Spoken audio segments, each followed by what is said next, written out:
seeing what sounded good, even though this piano was out of tune, was fascinating. And for me, learning how to play in a certain way. And I thought, this is something that is really rare to me. And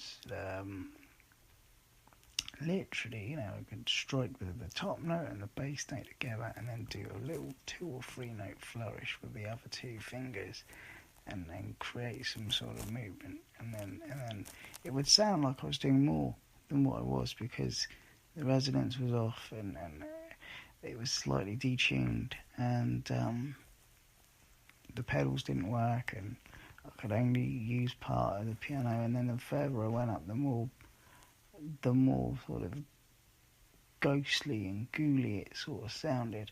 But I kind of came up with this way of playing piano, and that was interesting. And whilst slightly before that, what I'd learned off Robin was how to cut and paste. Yeah, and a big album was DJ Yoda's cut and paste. But I'd learned how you could take stuff and cut the wave, like cut this together so it's all really cool and it all sounds like it's all put together. But I'm not going to do that, because I just kind of thought it should be au naturel.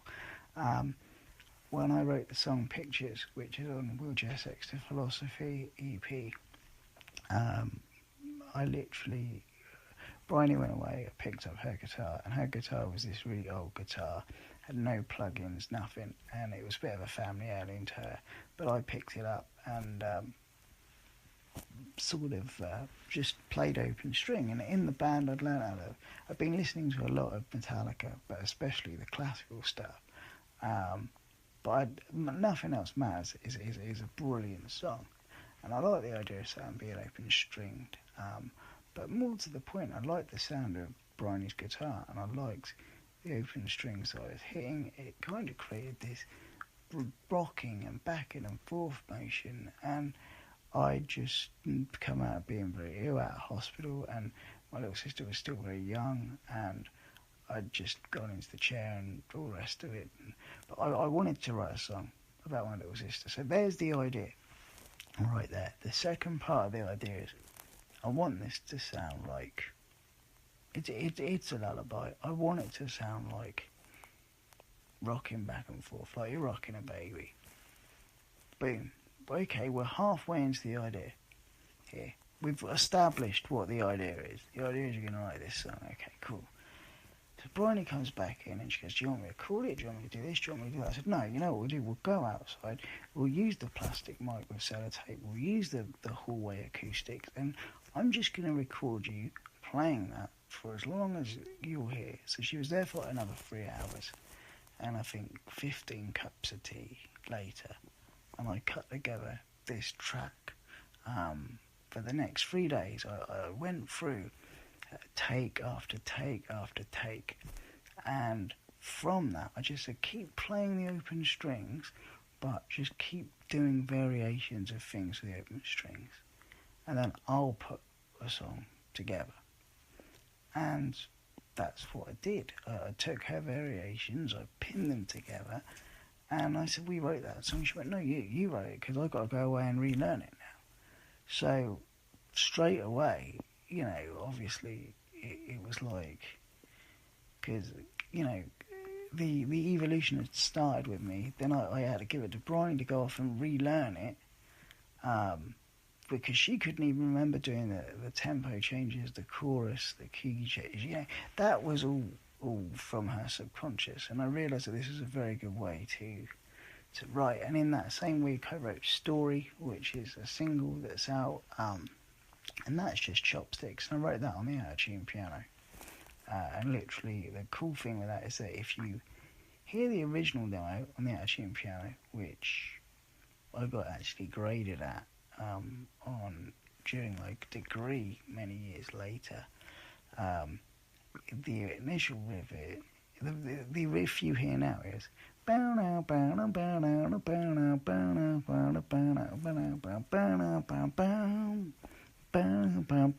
so it declines down, right? it descends down.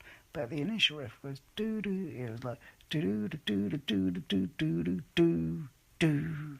So it was like, okay, the resolution is in the descendancy, but it's slightly offbeat because the piano had its own resonance to it, and I wanted it to be as funky as possible. But I think Lou was right. He was impressed that I managed to record this bit of piano that was in key, because I recorded one on a mini disc that my little sister set up, which you can hear a recording in the back, colouring in the background, and I then recorded another version quickly whilst I was at uni with Nobody Likes to Excuses as well, on it in its original key. Anyway, I recorded this quick version and it was fairly in time, but Lou was able to sit there and go, okay, your intro, it's not going to work because just going up and down the keys is like one note, only one note's wrong, but don't know, it doesn't sound, so he said, what is it you want? Now, this is the key thing with producers. When I worked with Nathan, it was like, he was doing me a favour, essentially. Basically, it was great just having him go, well, I've got this idea, I've got that idea. Here, listen to this. But working with Lou, it's very much like, do you want the intro to be like this? What do you hear in your head? Overall, what do you hear when this thing is finished? Because obviously I had lyrics for this. Unlike Pictures, I had lyrics for this. Pictures wrote itself. I cut it together. It wrote itself. The lyrics followed shortly after. Boom. Job done. With Lou, I had no idea of how I wanted this in my head because I wrote this when I was 17 and here I am at 33, 34 / 33 and a half. Finally getting this idea kind of down. Anyway, yeah, he was able to kind of just take it and give me loads of options, and I just said yes or no.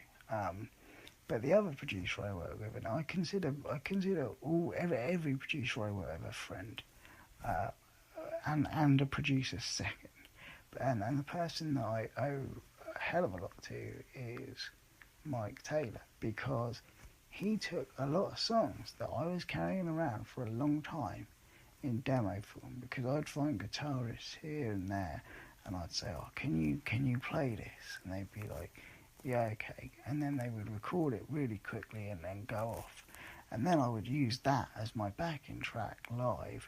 And then, and I hadn't really thought about going to a producer. Anyway, I had these songs. And a good example of two of the songs, right, is... Well, actually, I'll give you three examples. Because one is sort of me producing part of it, and Mike kind of me producing part of it, and knowing what the song is, and having the lyrics, and Mike kind of coming in and doing little tiny things again. The song is fine, bang. Dylan and Philosophy.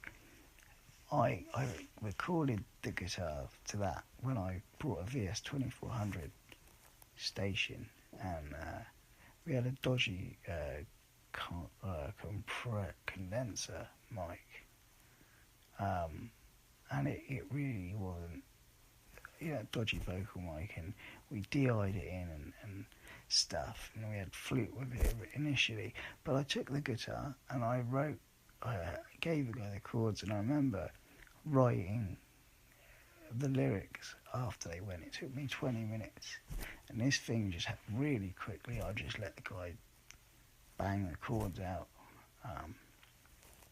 pretty, not thinking about it, pretty off my face on prescribed medication that I was given at the time. And then that was my backing track. That was the song for years. Took it to Mike's, and this song just as a demo, got me reviewed in the local paper and compared to Leonard Cohen, which is pretty cool. But when Mike got hold of it, I thought he's going to put drums of it, he's going to do this, he's going to do that. And he didn't put drums of it, he just put a bit of strings, a bit of bass, and some lovely piano. And he said, "I don't need that because it'll get bogged down." And you know what? He was right. Less is more. It doesn't have to be everything flying at you. And then the second example with Mike is No Time Is Wasted, because I went in there, and this is how people think I write, is with GarageBand all the time. But this I did write a GarageBand. It's a 3-chord song. Mike in particular, took down my guide vocal. Still got the guide vocal on there now. It's on the Sample Man EP. And he just put in, all this orchestral stuff and all this, lovely, beautiful stuff. And the first draft, I was like, yeah, this is cool, but kind of just needs some, slow, lingering strings in there, which he put in. And I had an idea for a key change. I think it was in G sharp, and in the end, he changed it to A flat or A sharp or something in that region. But anyway, the point was he put in a Ruster Skank in this Beatlesque sort of vibe, Beach Boysy sort of vibe, Pet Soundsy sort of vibe, with a Ruster reggae vibe in the middle, and lovely drums, and and a simple folk song had been turned on its head, and that's just magic right there. So basically, and then the third example is I went up to Leicester when I was 20. It was on the eve of me turning 21, so it's about this time, 12, 15 years ago. And I went up to Leicester, and my friend Dan was up there, and our plan was to stay up for a whole 3 or 4 days, so we would miss our respective birthdays, because they were 3 days apart. So the plan was we would miss our respective birthdays because we would be awake. Anyway, there's this girl I know sort of was written up there, purely because we started talking about one-night stands and how he'd gone through with one and how I hadn't, because I thought my one was a little bit nuts. And he said, "Look, man, you should have just done it, because next morning, you only feel guilty when you're doing up your tie,